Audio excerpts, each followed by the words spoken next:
What is up? Welcome to the American Peloton. I am Jonathan Crane. I guess I'm just going to start saying I'm a cat too. I'm not going to qualify it.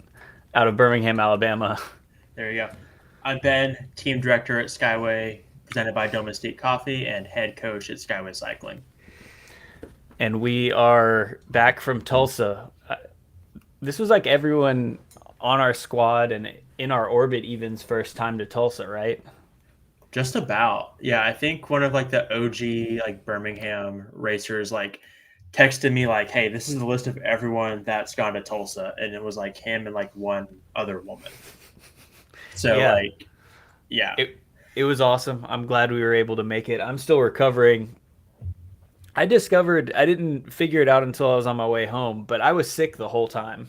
Um, there you go. I had a real like Tyler Durden moment when I figured it out. I was in the car like blasting my face with AC for 10 hours or whatever on Monday on the way home, and I felt like, man, my head still feels really hot. This sunburn is crazy. And I look and I'm like, I'm not that sunburned though. I was wearing a cap the whole time. And I start like playing it back and I'm like, oh, I have a fever. This isn't sunburn. So I just thought I was hot because I was in the sun the whole time. I thought that my voice is probably a register lower than normal. I thought that was because I was yelling. I think it's actually because I have some kind of sinus infection flu situation. I I didn't even notice though. definitely, I definitely think there's some sort of like Tulsa funk or like crybaby funk because like it took me a couple of days to like feel human again, and my throat hurt and Yeah, I mean, in my addition to the sinuses were full germs, of dust and dirt. yeah, So there's just the craziness of you're standing out in the sun a lot, you're like eating weird stuff. But it was looking awesome. after people, yeah, Yeah. Well, yeah, you were doing all the like running back and forth to the pit, I stressing about was. putting up tents and stuff. And then during the pro men's race, I went to the liquor store that's a mile from Crybaby and bought a handle of really cheap Jose Cuervo. It was just passing it around to people. Yeah, So me it was and my a guy who was guest riding for the team, we were like back at our cars, probably half a mile away, and we just see Ben ride by on a bike that's not his. He was on Liam Bartman's bike, and he was like, "Hey, is that Ben?" And I was like, "I don't think so. That's not his bike." it Got was. crazy. It was me. But in addition to all of the craziness, there was a lot of good racing. So good that I've watched most of it twice. Being there, seeing most of it once, and then I've gone back and watched everything again since then. And I want to start off with like just like tone setting. Here's my like theme for the weekend. I feel like the big teams had a disappointing weekend, and it was a series for the individuals, the small teams, the I don't even necessarily want to say scrappy, but like individual riders, small teams, not we've seen Tulsa be like Legion men's team sits six deep on the front and dictates it, and out the window totally different this Yeah. weekend. Well, like even like it seemed like even in like the amateur races, it was that way. Like we all kind of planned around things being bunch sprinty, and most of the time it was a break or like a scrappy. Like it wasn't how the races normally pan out at all. Even the ones that on paper look normal, like okay, I was thinking about saying what I just said beforehand, and I was like, yeah, but Legion won all the women's races, which is like what you expect. But the Legion women's team are actually small teams this year. Yeah, Legion is four women and Blazers is four women, as opposed to like Goldman Sachs ETF says how many? They like 9 or 10 on the squad, and then yeah, they're fielding like a full roster for each race. Same thing with like a rainstorm. Like Rain probably has 10 to 15 guys on the roster, and they're putting full squads in every race. yeah, for sure.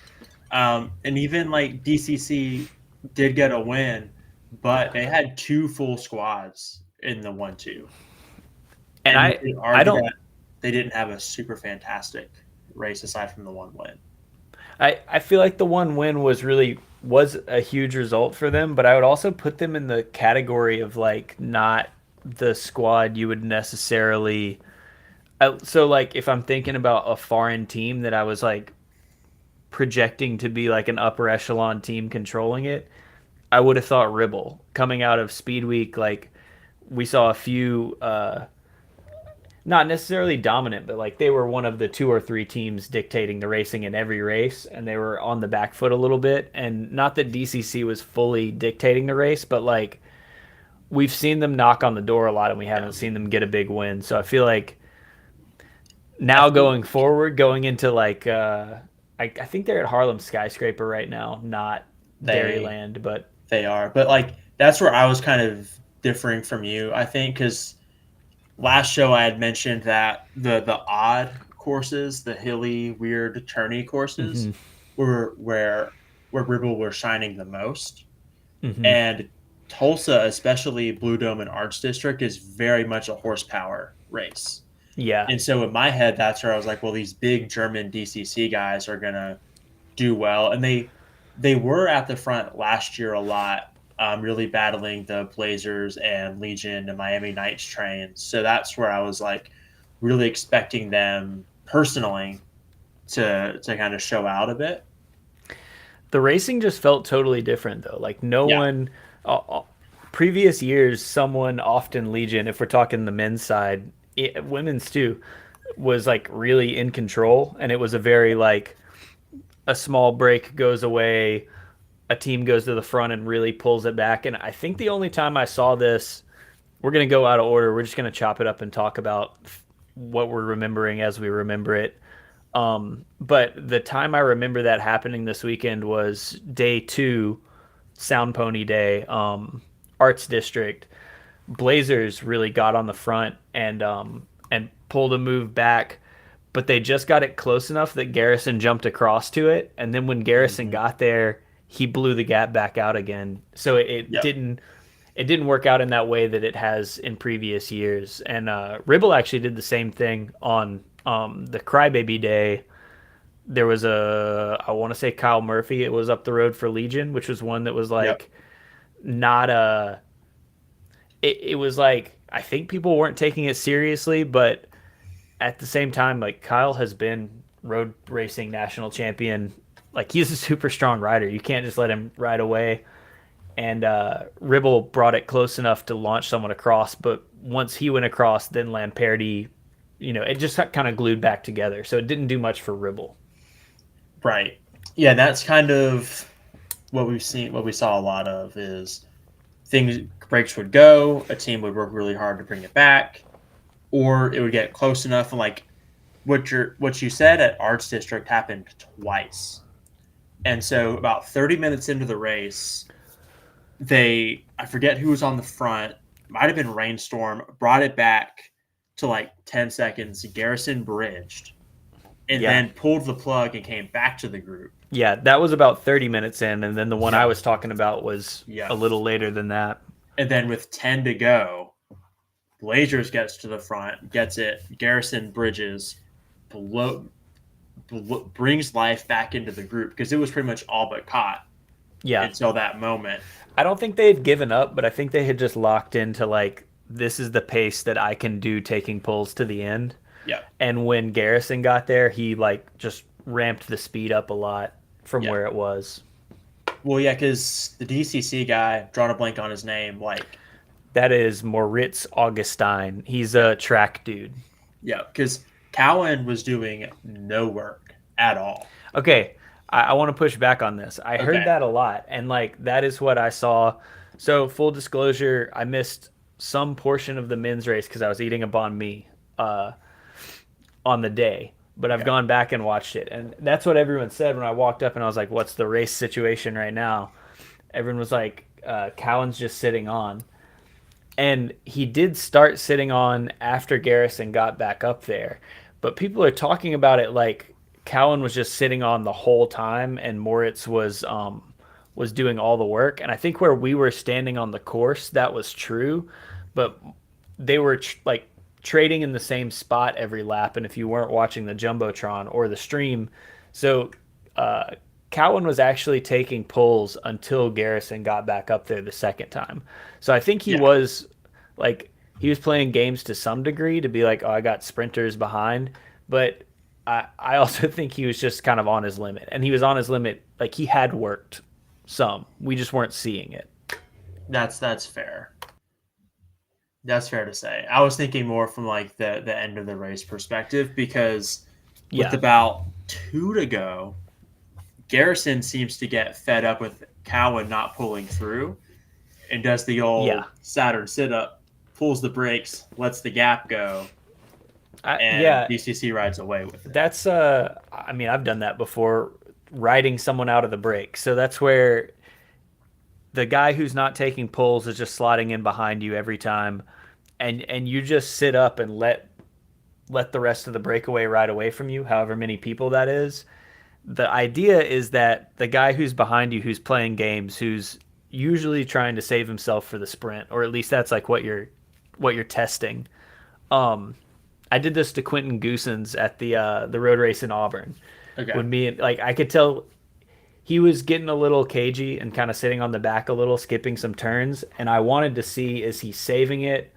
Like how much does he have left? So you take them off the back and then basically see how snappy they are. If they can jump around and get back to the move, then you know like okay, they've got a lot left in the tank. But if they, as Cowan did, just kind of don't do anything. Like Right. he really called Garrison's bluff there. I think Garrison was hoping that Cowan would. This is what you want: is the other guy to jump around and use a match to get back up there. You jump on his wheel, and then you've burned one of his matches, and you're in the draft. Even if it's an acceleration, you can get a feel for what the other guy has left and make him do a little something to blunt his effort. But it didn't work. No, he Not in did that not. way. No. I mean, Garrison succeeded in getting Cowan off the break, but then did not get up to DCC and win. Yeah, so Garrison committed. I think his that was his plan, was to either drop Cowan or to make Cowan do the work to get them back up there, and neither of those happened. Garrison and Cowan ended up just chasing in second. I think Moritz Augustine may be the wrong guy to play that against, because I think if you're a track guy, you're used to having that like kind of 10-second gap and having like 5 minutes left in the race. Like that's a pretty normal track scenario. So I think Yeah. he saw that he had a gap with like 2 laps to go, and he knows that effort and he locked into it. He's also super. He's got the junior baby bars, the track bars. He's got the Yeah. like 28 centimeter bars, which look insane because he's a huge dude. But then when I found out he was a track guy, I was like, yeah, it looks like he's got a real track setup, like real aero Yeah. setup. He's very arrow. Like he's definitely like done the CDA calculations. For sure. Yeah, he was looking quick. Yeah. And it worked out for him. That was a huge win. Definitely kudos to him on that one. And another Garrison, like probably the strongest guy there, and just doesn't get it. I've been saying this, but actually I was saying it while we were standing there, because everyone we're standing around is kind of like people from the southeast, kind of like we're all congregated and we're talking about it. Yeah. Everybody we're standing with is like, Garrison's gonna do it. He's gonna get the win. Like he's from Atlanta, so everybody kind of wants to see the local guy do it. And I said he wants it too bad, and everyone else can see that he wants it too bad. And he's riding like he's the strongest. He's riding like he's the strongest guy, which may be true, but you can use that against somebody. Right. Because that's what I felt like was like Garrison was riding with a little bit of hubris. Like, hey, I'm the strongest guy in this race. I'm going to dictate it. I'm going to force the break. I'm going to force the moves. And he's strong enough to do that, but he's not strong enough to do that and win. Yeah, it's a double-edged sword. He's strong enough to always do that, and like force the move, make the selection that matters, but then he's burned just enough matches that someone's going to jump him in the finale. Right. So if the goal is to like get seen and continue and be very consistent, like he's nailing that. But if the goal is to like get a win, racing that way, uh, you mentioned it, but like compare that to how Lamperti raced, where he was coming back from the Giro, like absolute top level rider, one of the best lead out guys in the world on one of the best. Actually, Quickstep's not as good this year, but World Tour team, top level. He comes back and he doesn't try to just ride away from everybody. No, like that's another thing I definitely wanted to discuss was the way Luke Lamperti rode. Like he's on, I think Quick Step's like one of the, if not the most winningest team in the World Tour. Like as far as total wins accumulated over All the course time, of, yeah. Not this yeah, season, but right, generally, yeah. right. And so he's fresh off the Giro, so he's crazy level of fitness, and you can see the way he's riding. He's respecting the strength of the group. He's Yeah, I noticed it on Friday night, Blue Dome. Like, he was basically riding that race the way I used to ride when I was in these 1-2 races with no teammates. Like, I would just try to go back and watch my video from when I got top 10 in the finals at Athens with no teammates, but Athens amateur finals. Um, I just was staying, like, if I'm farther forward than fifth wheel, I would fade back a little bit. And every time I was behind 10th wheel, I was looking for a free ride back to the front. So I was like covering attacks, but the covering was not because I wanted to get in the move. The covering was because that was a free ride forward in the draft. And I would just keep doing that little reshuffle. And that's how he really rode all night. mhm, exactly, and that's kind of the like the contrast to where like the way I was viewing the racing was like Garrison thinks he's the strongest guy here, and so he's riding this way, but the actual And he definitely strongest is guy one of the here, strongest. yeah, He's yeah, in the conversation. for sure. But then like the actual strongest guy here is like not doing these things. So And as a result, he got 2 wins. right. And so to me, this is the way I looked at it was we mentioned a lot last week how like these European and New Zealand teams are coming in and they're not like lapping the field. And Yeah. somebody in the comments was like, well, like those are our club teams. Like they're not like our real teams. And I'm like, okay, that's fine. But now you have a World Tour rider in there who's not lapping the field, like came off the Giro. So not even like in the lower tier of that team, like Right. made the Grand Tour team, not lapping the field, respecting the strength of the group and racing smart. I think I okay, this is the thing that we're always with this show, part of what we're doing is saying that like the level is very high and this is interesting racing. We're not saying that it is the same as World Tour racing. If this Correct. circle is World Tour racing and if you're listening on audio, imagine a Venn diagram. There's two circles. They're not the same circle, but they do touch a little bit. There's like some overlap in the middle there. Mm-hmm. They're not just like completely different worlds. And I think if you listen to a, a lot of people who comment on the show or talk or say like I don't care about crits, I don't follow racing in America, this all sucks, blah blah blah, they would have you believe that those two circles are like not even on the same sheet of paper. Yep. And I think our point is that that's just like it's just not true, and that's across the men's side and the women's side. We made the same point about the women's racing when EF had who was it? Corinne Lebecki. Yes, Lebecky. I was thinking of her maiden name and I was like, why can I not? Yeah. Yeah, not Corinne Rivera anymore. Corinne Lebecky was over here and she did win, much like Lamperti. She did win races, but she didn't win every race and she didn't just stomp everybody. And actually, her presence kind of it's interesting actually how much everyone wasn't racing against Lamperti. I would think that Mm-hmm. if you were knowing how good Lamperti is, I would have thought that some of the teams that like seemed to want a sprint on the men's side would have wanted to try and get a move going without Lamperti in it, because that's Yep. probably your best shot. But even if that means that Lamperti is going to chase that move back, he was never on the hook for it. But if a move had gotten away with like Blazers, Legion, Rain, a couple other teams, and Lamperti's not there, then maybe everybody, if you're a Cliff Drifters or whoever, Empire, you look at Lamperti and you're like, I don't know, that's you, man. Yep. That's how you burn him out. Which For reminds sure. me, flip over to the women's side. Um, I felt like the on the women's side, so Legion swept the weekend. Um, with a four woman squad. And did Blazers sweep second with Sky Schneider every day?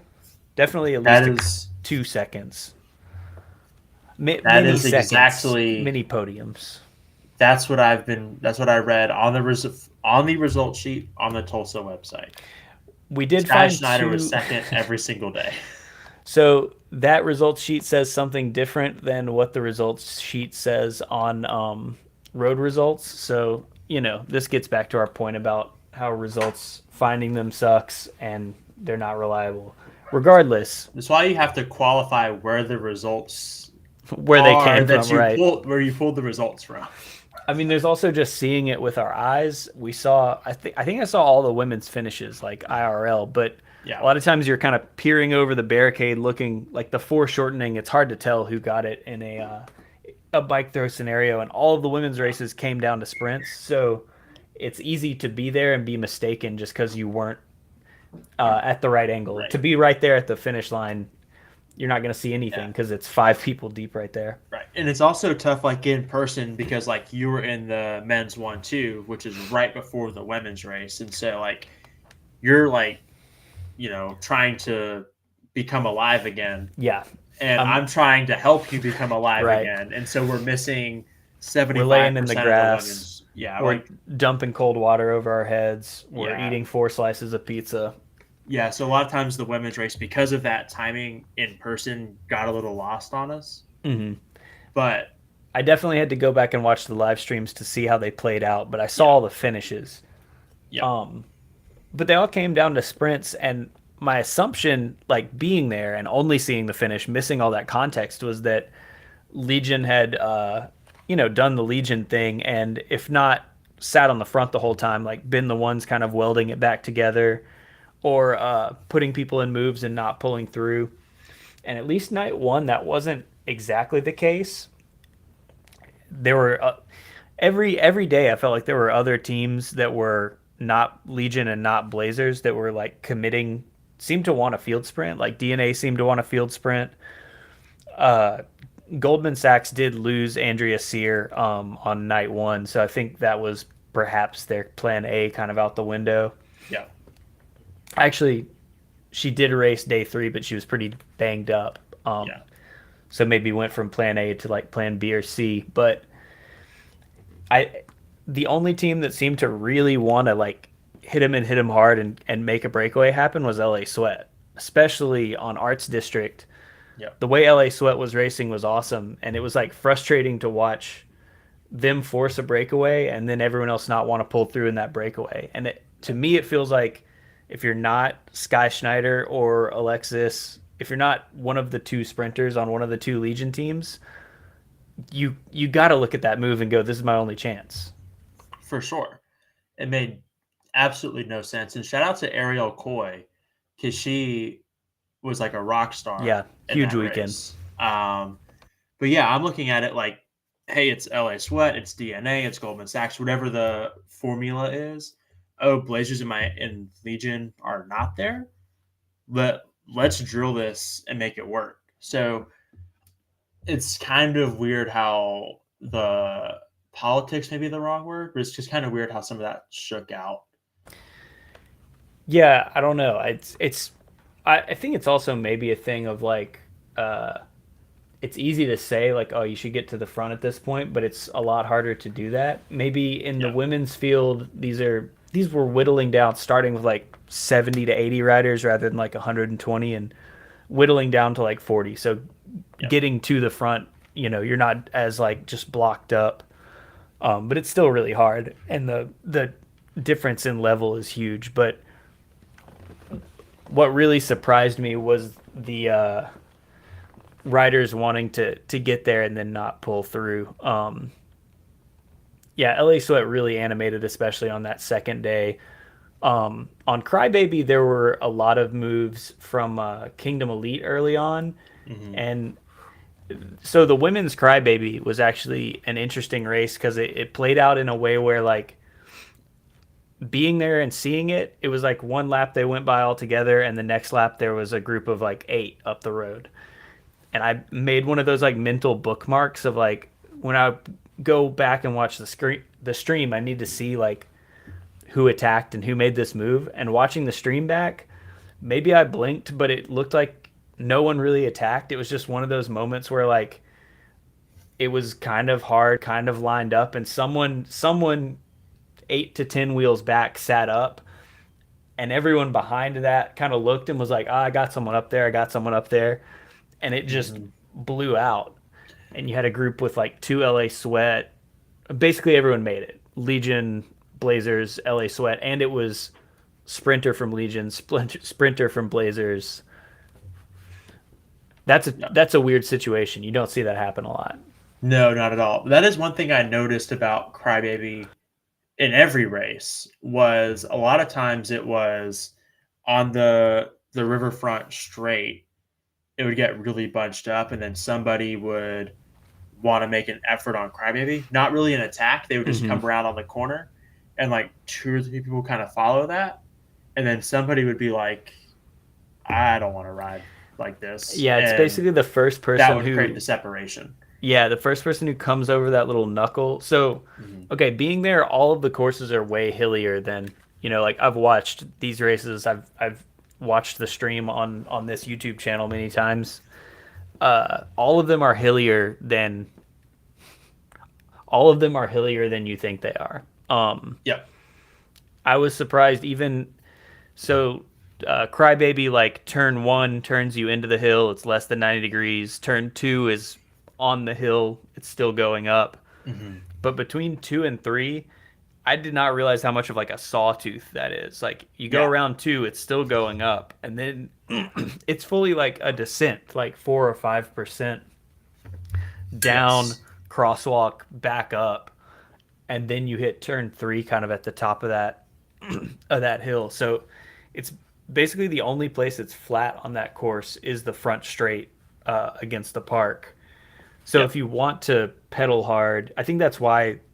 I mean, it's a race of attrition because there's a big hill on it, but also it can break into these smaller groups because the big group really doesn't have an advantage anywhere. Like the big group advantage is that someone is pulling and everyone is getting a draft, and there's really only like 30 seconds of that each lap. Yep. And usually what you would find was nobody was going to work at all because they all wanted to recover for the hill. Exactly. There were a couple moments in some of the amateur races where people were really drilling the front straight, but in the pro races, you really just saw bunch. They would go ballistic on the hill, bunch. It was Yeah. never like a strong, concerted, smooth effort.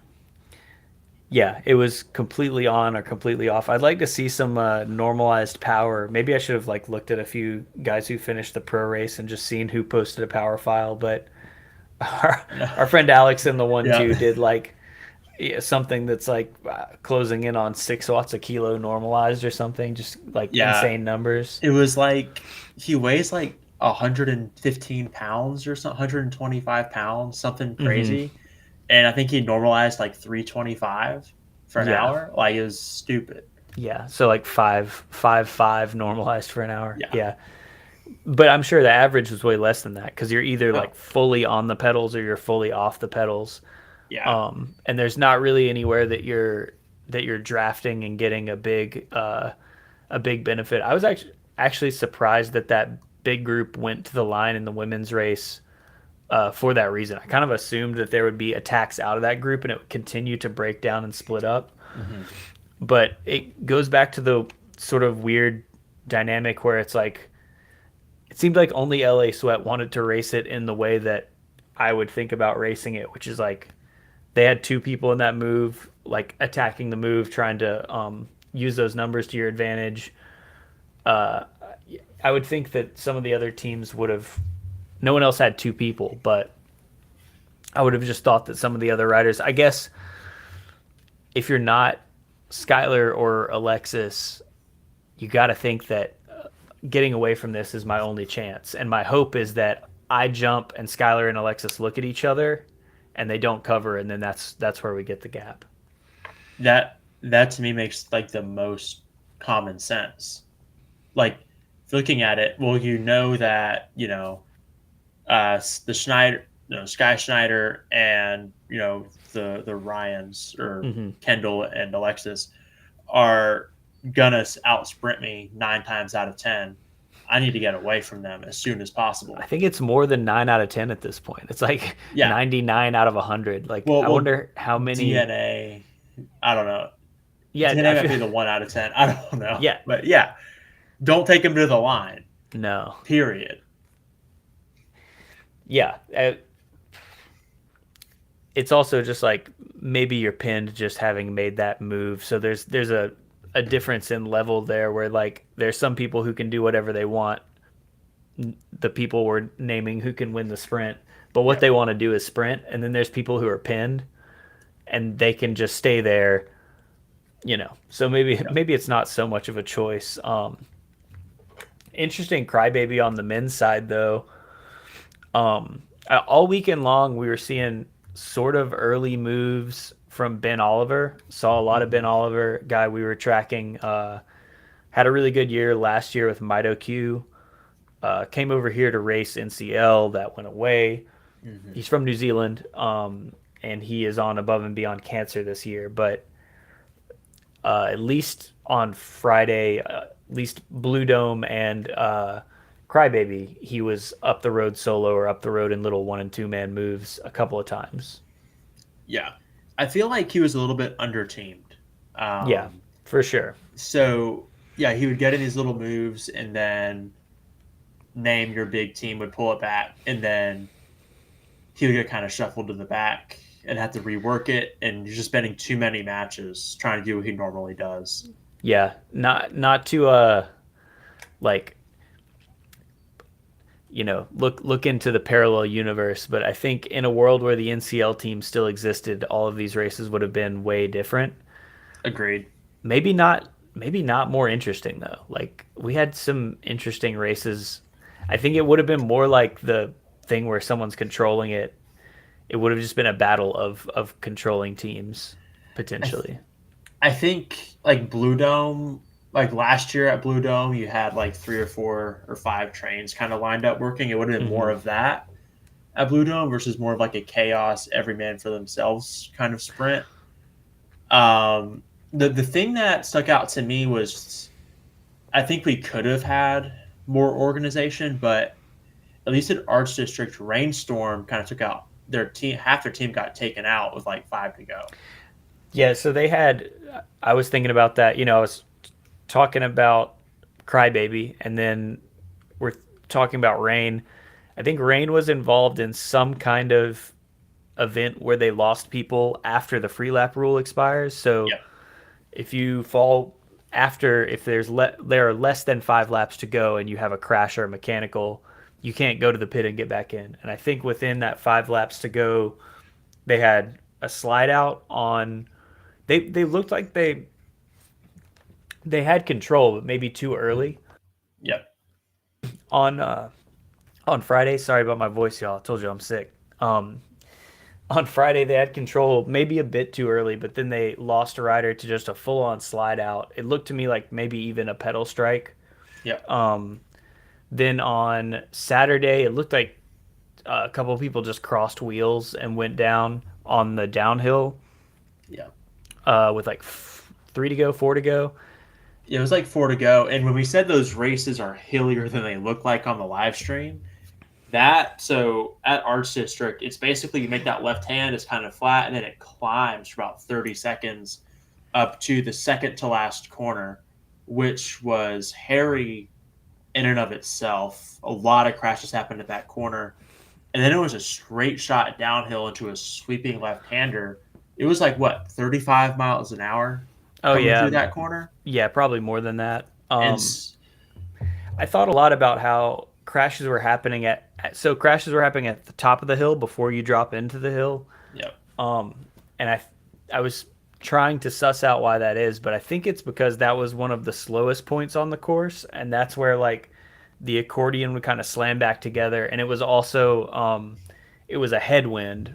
Before you take that left hander, you're in a headwind, so it was like you hit the top of the hill, which everyone goes hard up the hill, and then the hmm, first people hit the headwind first, and it narrows down a little bit, and the front is going slow, and the back is still full gas to get over the hill, and it just really compressed everything. Yeah. So if you're going to overlap, that's where the overlaps happen. Yeah.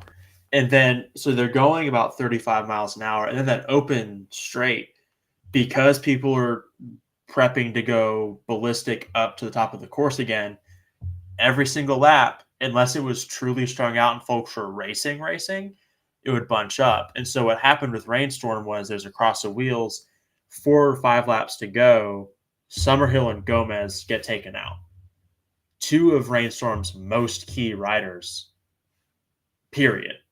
Yeah, out of contention. And so that creates a lot of chaos in those last couple of laps where maybe we would have seen a little bit more of the organization had some of those factors not played a role.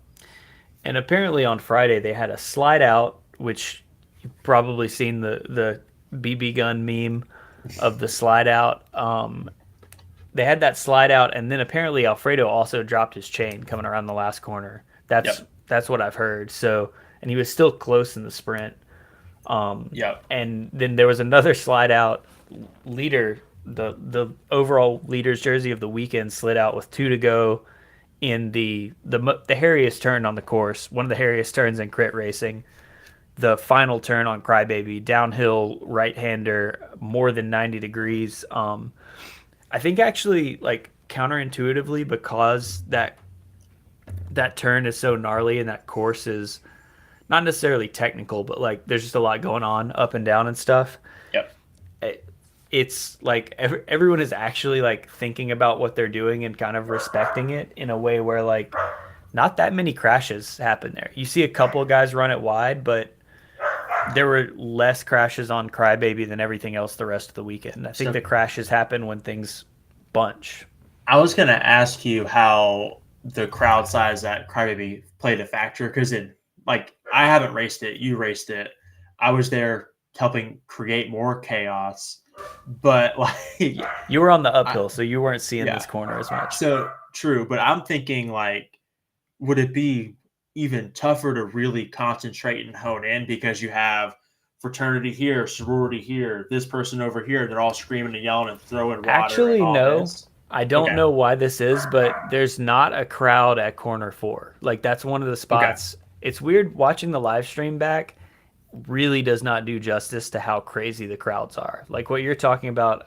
I was at Cross Worlds when they were in Fayetteville.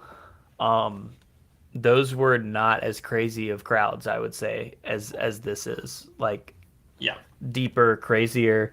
The live stream like has this tendency to pick shots that don't necessarily. There's a good shot going up Crybaby where you can kind of see, and that is where most people are. But there are pockets of like, just because there's a tree there, you can't really see. It's someone's front yard. Like there are places where there's not really anybody, and for whatever reason, corner 4. I kept telling people would ask me, like, you know, I'm just talking to randos about the race, because if you're kitted up, they're like, hey, what's going on? Who's whatever. I was telling everybody, like, go watch corner 4. Go stand at 4 and watch from there to the end, because you're just going to want to see how leaned over, like, you know, in terms of a spectacle, like, that's something that most people haven't seen before. But, yeah, there wasn't as much of a crowd in that one spot. Okay. If it had been like it is where you were, so Ben was over on the uphill side, like deep in the chaos. Like, so when I say deep in the chaos, there's a moment at Crybaby Hill. So if you watch the live stream, you'll see me and the team Polo literally hunched over the railing, standing on it, like yelling at people, like in the thick of it. It's like 10 people back, so deep back behind you. Yeah, which was like couldn't move over there. No, which is like strategic, because like the morale was a little bit low going into Sunday, and I was like, I'm picking the party spot, and we're gonna camp out there because guys got to get hyped. And it was definitely a party, and everybody got hyped. And so that's where we were, right at the crest of Crybaby, and it was a blast. It was kind of the same thing on. It seems like the crowds are on the uphills, which is the bet. Maybe not like if I'm a spectator, I want to be. You know, you think the hill is where all of these races. I think to the layman, even to like a lot of amateur racers, you think the hill is where the difference is going to be made. but almost always the difference is made right after the hill. It's Right. someone who keeps pedaling hard and takes the next corner quickly. That's where the gaps happen because like everyone goes hard up the hill every time. Well, like even if you watch the live stream, every time someone would attack on that right hander going into the hill, they would get immediately swallowed up with the group. So it was really, if you made the right hander at the top of the hill hard and got a gap there, you would maintain it because the group wasn't riding hard on the straight. Yeah, and it's the same thing with Arts District. Like Sound Pony is on the uphill, so that's where the big crowd is. But Yep. the things that that went didn't go while they were going up the hill. Yep. Um, Like, yeah, the hill on Crybaby is actually like a terrible place to watch the race, but it's the best for like being in the crowd. So there you go. yeah, no, it's a thing for a reason, for sure.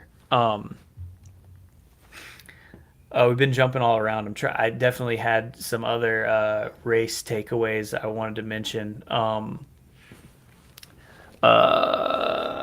Work hard, be humble was there and had a good like activating weekend, but I think they're really coming around at Tour of America's Dairyland right now. Yeah. Caleb, so a lot of those teams like Ben Oliver with Above and Beyond Cancer, Work Hard, Be Humble, saw some looks. I think one takeaway I had, this is what I was trying to get to, is that like all of the teams that are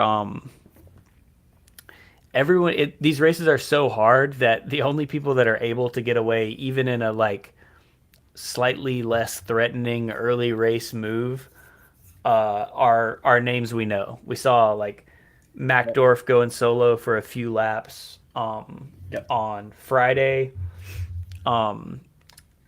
Like Landgrebe going pretty early and bringing a group with him on like 30 minutes into Crybaby maybe.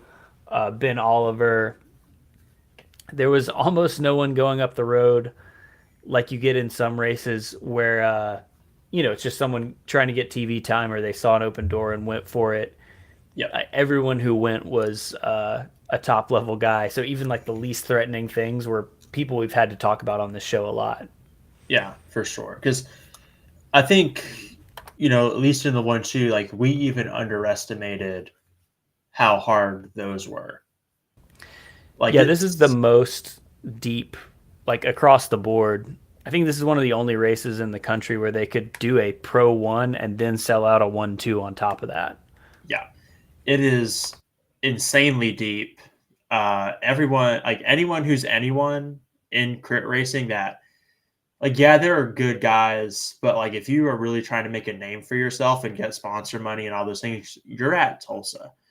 Yeah. And so you're not anyone who's getting a look off the front is not like Joe Schmo. If you're Joe Um, Schmo, you're pinned. yeah. And like even like a guy like Chris Tolley, who like like Hmm. he got a good look off the front at Arts District for a minute and then got swallowed up and that Was that was him or was that his teammate? I think there was someone else also they flying that Matador flag. there were three guys, but maybe like Gabe Lloyd and them and Holloway had it mixed up because they were saying it was him on the stream, but I could be mistaken. Like that could be incorrect. Yeah, I'm not sure. Actually, speaking of the stream, that's another thing I want to talk about for sure. Something I've said on this channel before is they need to be putting these things on YouTube, and this race was on YouTube. So I Yep. points off the top there. Extremely easy to find. And when I sent the link to somebody, they're like, got it. It works. Yeah, Excellent. Thank you. there's no weird player, there's no paywall. Hmm. YouTube just, I mean, as evidenced by this show, has the infrastructure to stream live. It just Yeah. works. That's where people go to find things. And because YouTube has a for you page and an algorithm, and sorry, I think I muted myself. Because YouTube has like an algorithm and puts things on people's homepage, it actually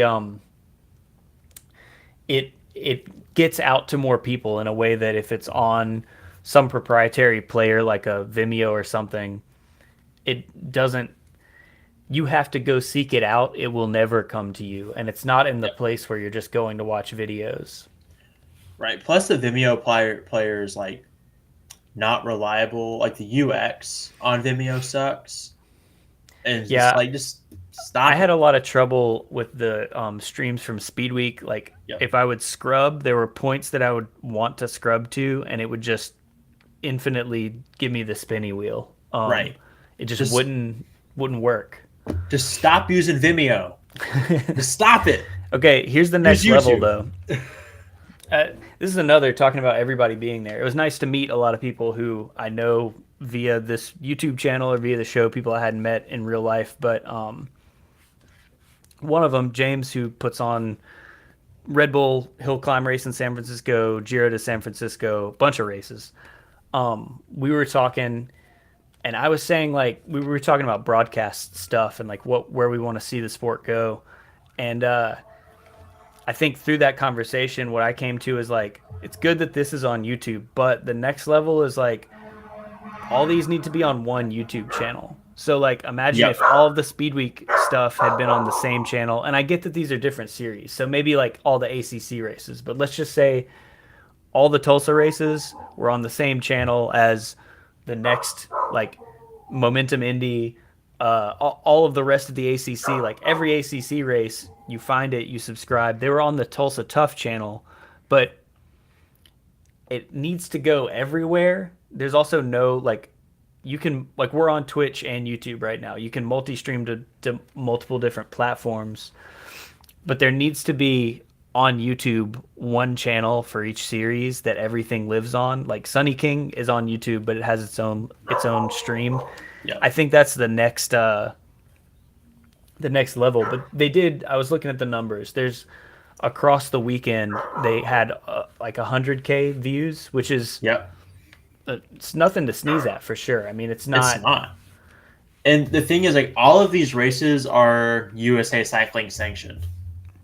Yeah, There is no reason why there cannot be a USAC media official, like, organizing this stuff and getting it out to the USA Cycling YouTube channel. I've It never tried. exists. Yeah, I've never tried to. I wonder. Maybe I'll back out of the restream player we're using to do this right now and test this. But I wonder if it is possible to stream to multiple YouTube channels at the same time. Like you can stream to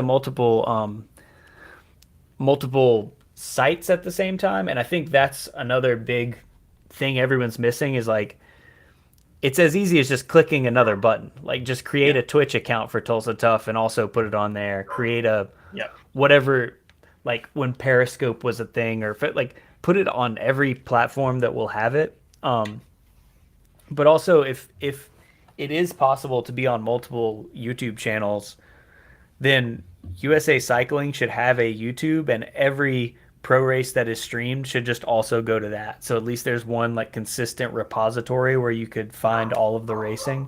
Yep. Exactly. It's this isn't hard. Like, okay, I say it's not hard. Like, I'm sure there's a lot of little technical things that are challenging to make stuff like that happen. I But think like the that's actually the concept easy is thing. They're doing the hard stuff already. The hard stuff is right. like getting the Yeah. cameras there, having the drone shots, having announcers. They're doing all of that. And then just like blasting that out wider is not the hard part. And that's where Yeah. it's missing. Yeah.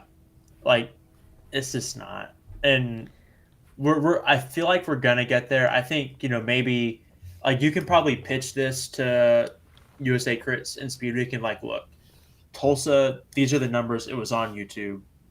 Stop with the Speedweek.bike. Stop with Vimeo. They don't even have to stop with that. It can Well, still be on speedweek.bike, well, but just yeah, embed a right, YouTube player on the homepage of right.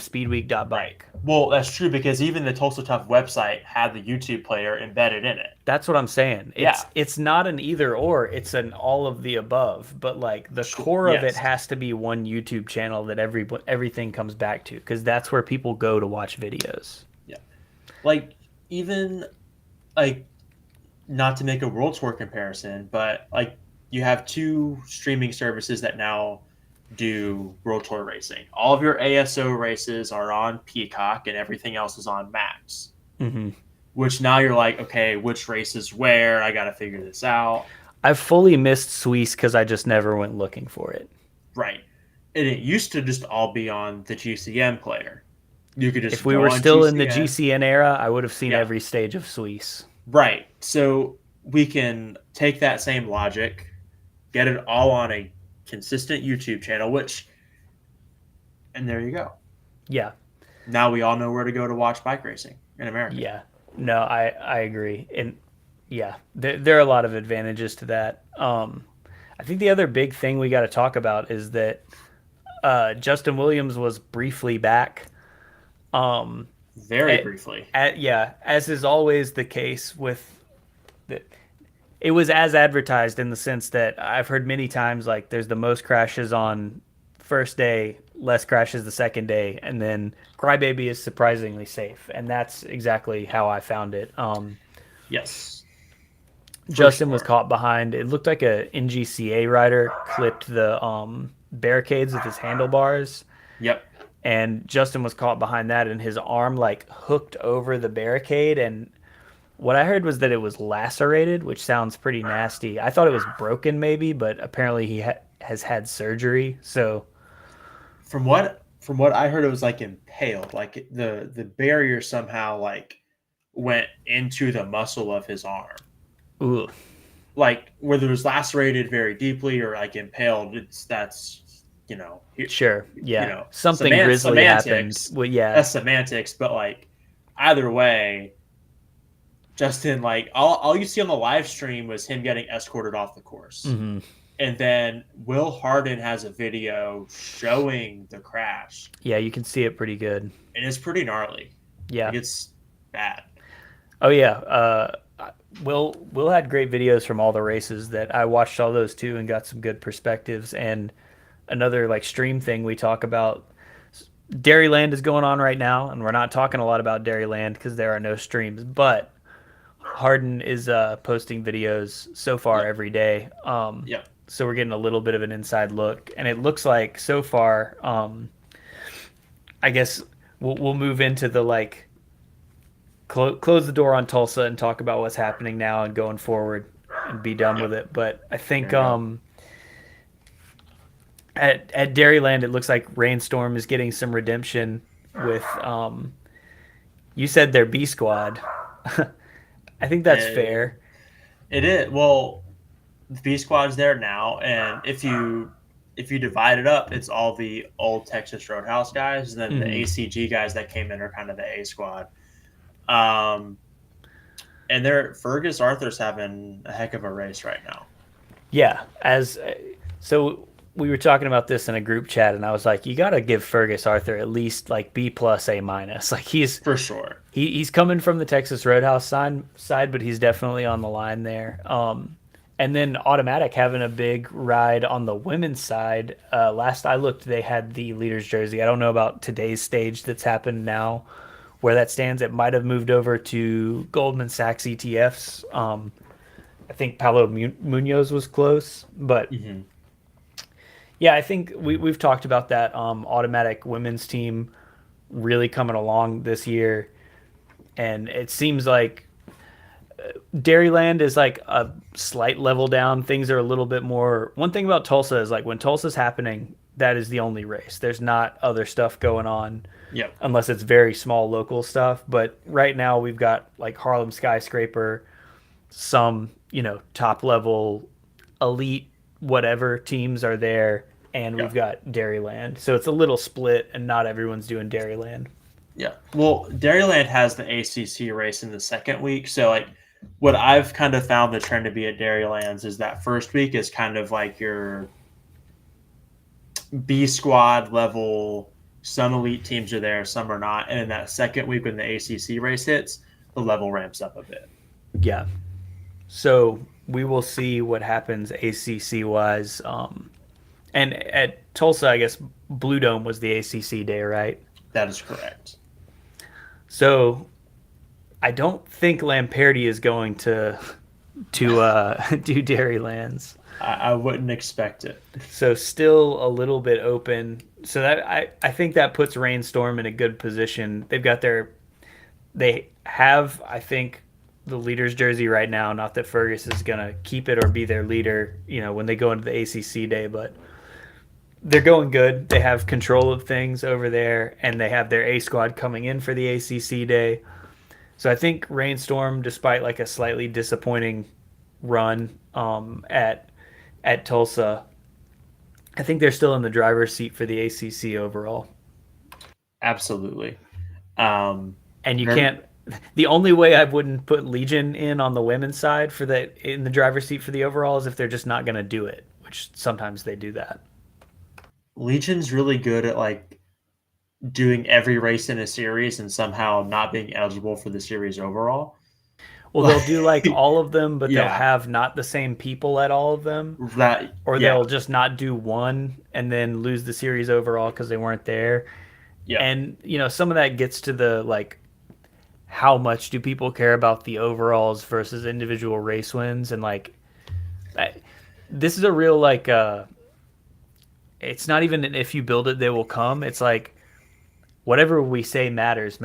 We, not like you and I, but kind of The like people who community, talk about yeah, this. Yeah, whatever yeah. we talk about and care about is what the teams need to focus on. And I do think it's like interesting to track the overalls, and it gives us, it's kind of like the tour. Like if the Yeah. GC competition is bad, but we have a good, Magnus Cord is trying to get the KOM jersey, that's like something fun to follow. And I think it's the same thing is true here. I like to track both just to have multiple storylines. I agree, but it's also like if somebody's took their hands out to you like Matrix style, blue pill and red pill, and they went, okay, Jonathan, win at Crybaby Hill in the men's Pro One or ACC overall. What do you choose? Oh, win Crybaby Hill, 100%. There's your answer. Yeah, it's more important for sure. Yeah.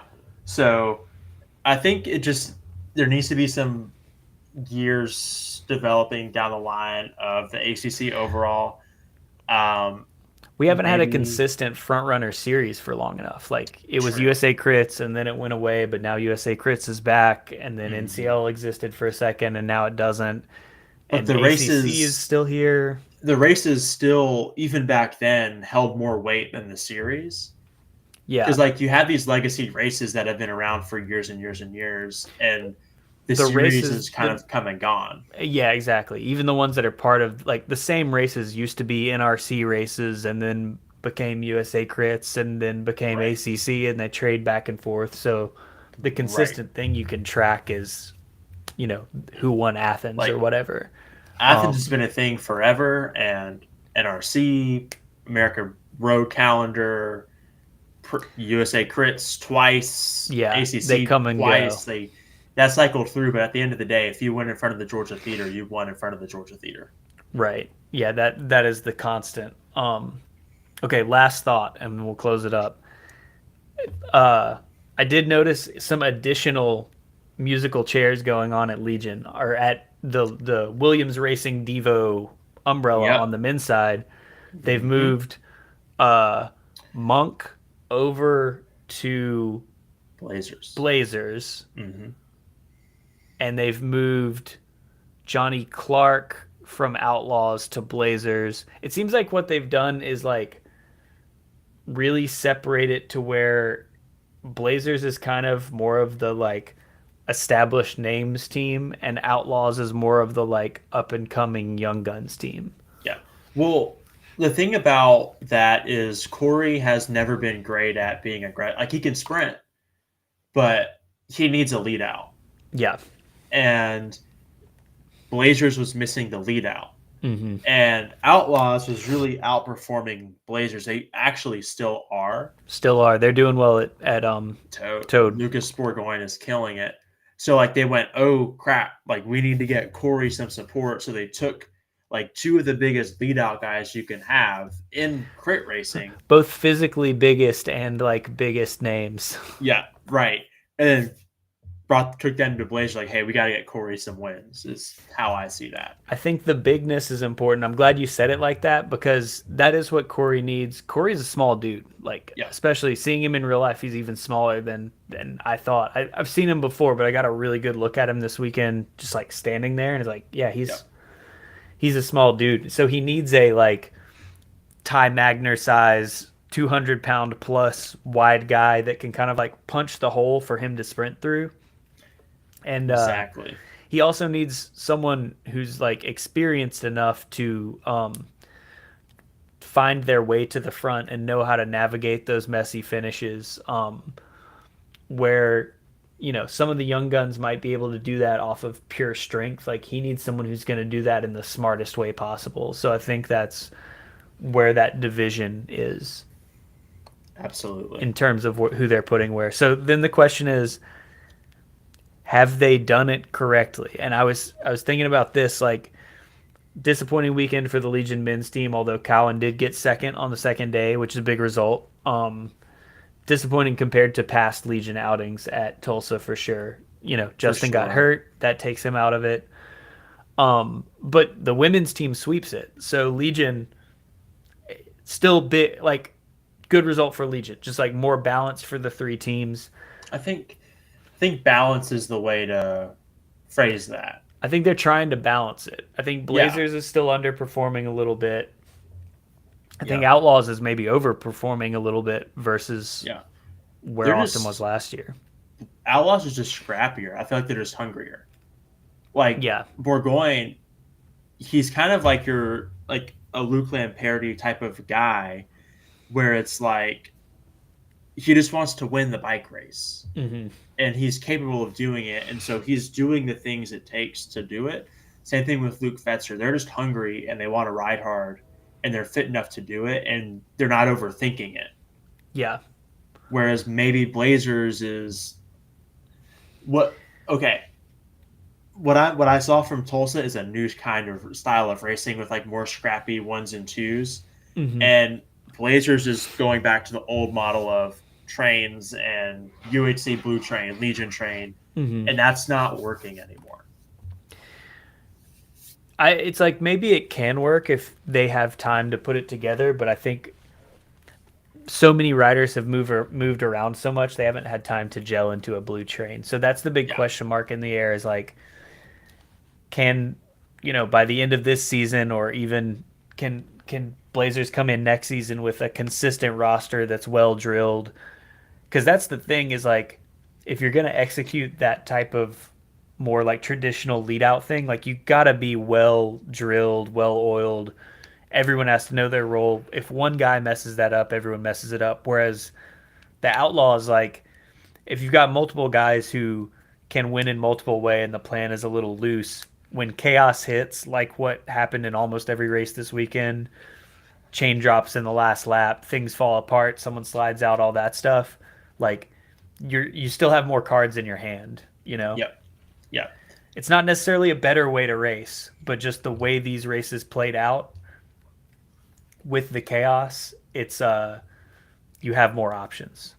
yeah, and that's a better way of saying it the way I said it. But I just looked at it from like a lot of the races we saw, like Athens Gibbons off the front, like a lot of the racing seems to Yeah. be coming down to like just scrappy guys that are racing smart and that are really strong versus teams getting organized and coming together. Because the way I've kind of looking at the Peloton this year is you have a lot of really strong guys strung out over a lot of teams, and all of them seem to be a little bit under teamed versus like the star, like the franchise rider. And so it's becoming a little bit more chaotic versus having 5 or 6 franchise riders So I that think the chaos is good for us following it because for it's like sure. really fun to watch and we're getting a lot of different people up there in the front doing things. But it's maybe bad for like the growth of the sport because we don't have a like Justin's not dominant in the way you get the like the Tiger Woods effect of like when there's Right. just one person who's that dominant, it's very easy from outside the sport to go like I don't know golf, but I do know who Tiger Woods is. So you flip on golf and you go like is Tiger winning or not winning today? It like simplifies the Right. whole thing down. Right. And I think it's a little bit more opaque from the outside right now, but it's actually a more entertaining product. So it's a dichotomy. Right. It's like 100% the Lance thing, where the second Lance stopped the Tour de France, America stopped caring about it because he was so dominant for so long. And now it's like we have had way more interesting racing over the past 10 years at that level. But because it's not one dude just dunking on everybody, we're like, Okay, what that's are a we good doing? button to actually end on. We're coming into the Tour de France. Sepp Kuss, Matteo Jorgensen. We have the best shot of an American GC rider that we've had since Lance, I think. 100%.